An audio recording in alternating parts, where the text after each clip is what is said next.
I think the moment that you stop chasing people who can't love you is when everything shifts for you. I think there's a moment in every trauma survivor's life where something shifts and you stop chasing people who pull away. You stop trying to prove your worth. You stop begging for crumbs, or rather, you stop accepting the crumbs. And it's terrifying, it's uncomfortable, it's unsettling. And if you grew up with emotional neglect, abandonment, or narcissistic dynamics, and if you, oh boy, if you pair that with a caregiver or a parent who was battling addiction and had unhealed trauma, I think it most definitely sets your nervous system up to be trained to work for love. So when you finally stop chasing avoidant or emotionally unavailable people, it's like your whole body panic. It goes into like a fight or flight state. Not because you're doing something wrong, but because you're doing something new.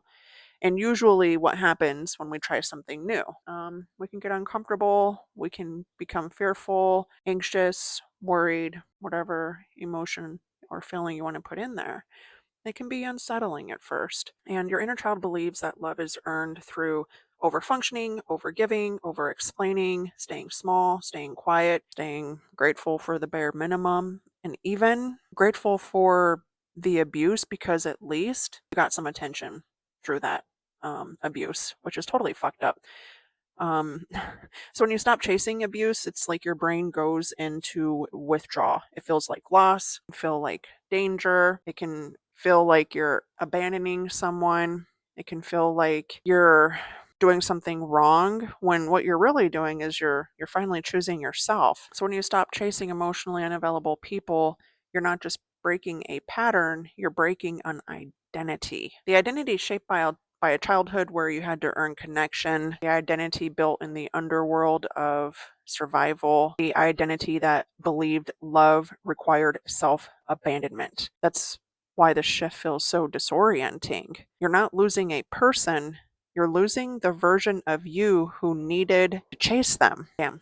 I used to chase people who made it very clear they were not as interested in me as I them, or who abused me. And that's because I was conditioned and I was in survival, and I thought that's what love was because that's how the dynamic was with my dad and grandma, kind of my stepmom. But the moment that you stop chasing is the moment you start healing. It's the moment your inner child realizes, I don't have to beg for love. I don't have to earn affection. I don't have to tolerate inconsistency. I don't have to shrink to be chosen. You're not becoming cold, you're becoming clear. And that clarity is such a gift if you allow it to be. You're not pushing people away, you're refusing to abandon yourself. And again, that can feel scary at first and uncomfortable. And I'm teeter tottering back and forth in that stage. But that's the moment that your story changes because you stop chasing what feels familiar